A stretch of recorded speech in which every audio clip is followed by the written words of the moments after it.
The Southeast Asia tech ecosystem is intertwined. There are multiple connections that have been made, are being made, and will continue to be made. Therefore, what somebody else is a temporal thing. They will be a CEO for 3 years. They will be a head of talent for 2 years. When you know somebody about who they are, then you have a much understanding about who they are in context to the other people in the ecosystem, whether it's a new emerger, an old competitor, or a friendly collaboration to be made. Having that mental model of who they are as a person lets you start the process of whether to see whether that story and mental model of them is actually accurate. Welcome to Brave.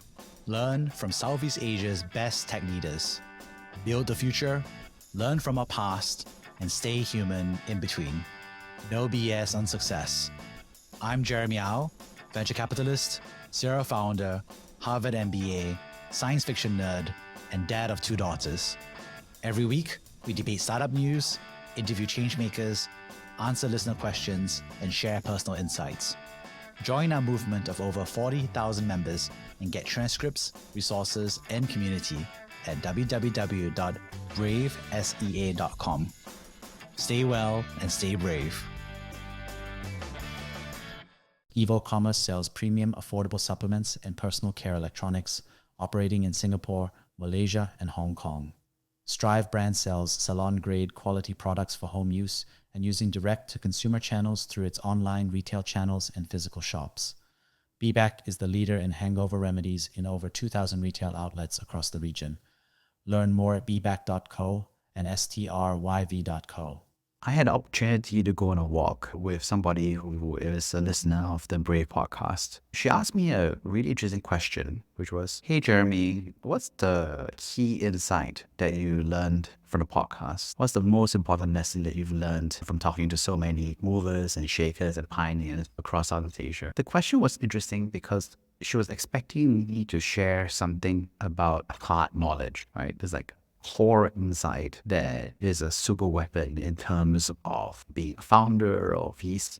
I'm going to share with you what I shared with her with more detail and a little bit more reflection. And at the end of this, I'll also share a bonus insight that I've learned from conducting this podcast. The most interesting hard knowledge about the Brave podcast is that there is no hard knowledge that is special about the podcast. And when you hear this, you're probably saying, "Jeremy, that's such a cop-out." What I realize is that people are sharing insights that become, to some extent, public knowledge, but they share that 6 months to 1 year to 2 years or longer in advance of the common wisdom. What I'm saying here is that it isn't about a specific point of knowledge that is so special and you keep whatever it is. The key insight is about the fact that the people who are most insightful are not insightful because they know something more than everybody else, which is of course what we want to know. And is that they know about something before everybody else does. So it's a function of knowing something when it happens rather than if they know something and what the knowledge is about. Another way of saying that is that, "Jeremy, hey, what's the most insightful thing that you've learned about people or the market or ecosystem?" I would be like, "Yeah,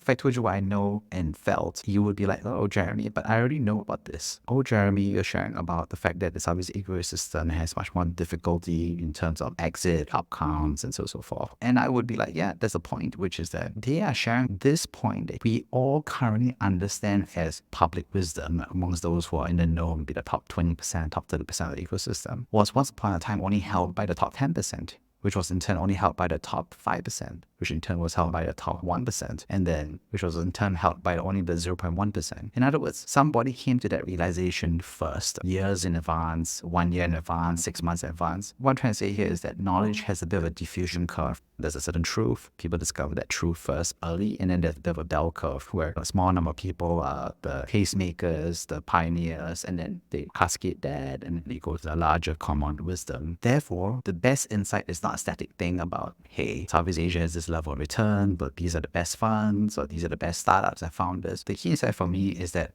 almost all key insights become common wisdom at some point of time. And the corollary of that is that the most insightful people are the people who come to understand their opinion first. Being early to an opinion while also being clear about the probability of that opinion has really been the marker of somebody that I really want to listen to. In many ways, that's the art of forecasting, which is about saying, this is my prediction and here's the probability of it happening. This is a skill set that VCs are supposed to have. We know that there are thousands of founders that in the ecosystem, we know that there is a 90% death rate for startups, and we know that only 1% of founders will eventually make it. So VCs are being asked to predict or to forecast which of these startups are most likely to succeed years in advance of them succeeding. If they get it right, we reward them and applaud them. And if they fail on the prediction, then we make fun of them. The key part about this business, therefore, is about making the prediction. That's the reason why VCs are such a fascinating class of creatures that the media loves to talk to and that some people love to follow, because they are in many ways predicting the future. They're saying, hey, we believe that one day everyone's going to use virtual reality glasses. We believe that one day in the future, everybody is going to stay wearing jeans, but they will want to make sure that they are produced in a low carbon manufacturing way. So these VCs are being paid to be accurate forecasters, and they're also being told to become tastemakers because they need to convince the world that these startups and these founders are the future and they should buy the product.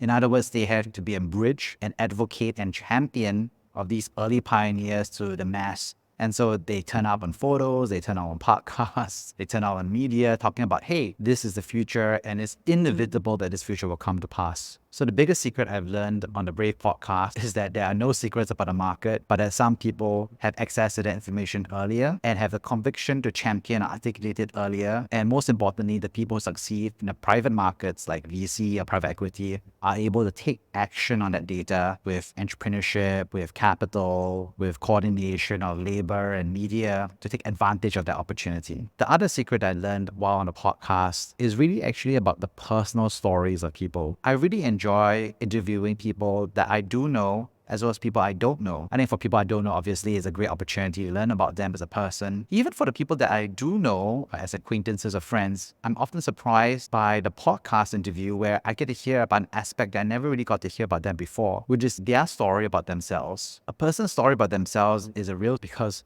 not everybody knows that. We know that Jeff Bezos is the founder of Amazon. We can go Wikipedia. We can read lots of books about the story of Jeff Bezos. It's rare to hear Jeff Bezos speak about his personal story because that story is in his head. So I really enjoy the quote-unquote secret of hearing people's individual stories about themselves because I think it explains so much about who they are and where they came from in terms of their family, in terms of their story, in terms of their adversity. And also it often serves as a really good way to understand who they will become in the future and what are the values they use to make their decision moving forward. Before the interview, I often know what they are: founder, VC, famous person, education profile. After the interview, I know who they are to themselves. I also get to learn about who they are and what they choose to portray to other people. That's a valuable set of knowledge because life is long. The Southeast Asia tech ecosystem is intertwined. There are multiple connections that have been made, are being made, and will continue to be made. Therefore, what somebody else is a temporal thing. They will be a CEO for 3 years. They will be a head of talent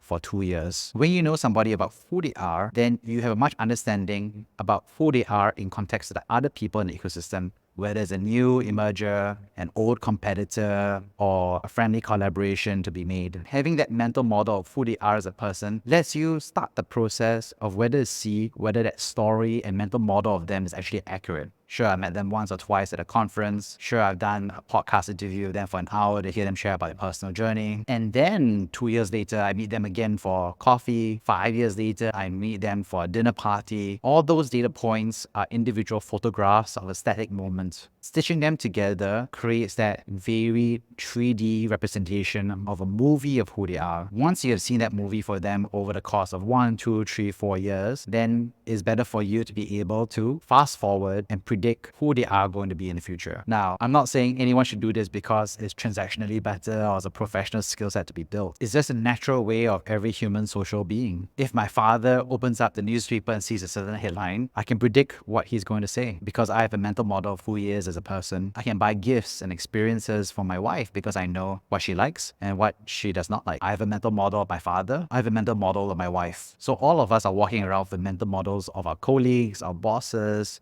our subordinates. We know our competitors and what they're likely to do. All in all, those are the 2 secrets that I've learned from the Brave podcast. The first secret is about the market and broader truths about economy and politics. It is a matter of when you realize them rather than what they are, because those secrets will eventually become common knowledge, whether it's over the course of 6 months, 1 year, 5 years, 10 years, 50 years. The second secret is the stories that people tell themselves and that they tell other people. That allows you or the listener to understand the professional circumstances and choices they will make and understand what they're going to do in the future. Understanding the choices they have made and why they made those choices is more key than seeing the results of those choices, which is title, pay, seniority, media attention. If you like this episode, feel free to subscribe or leave us a review or send me a message. Check us out at www.bravesea.com. See you next time. Stay brave. Thank you for listening to Brave. If you enjoyed this episode, please share the podcast with your friends and colleagues. We would also appreciate you leaving a rating or review. Head over to www.bravesea.com for member content, resources, and community. Stay well and stay brave.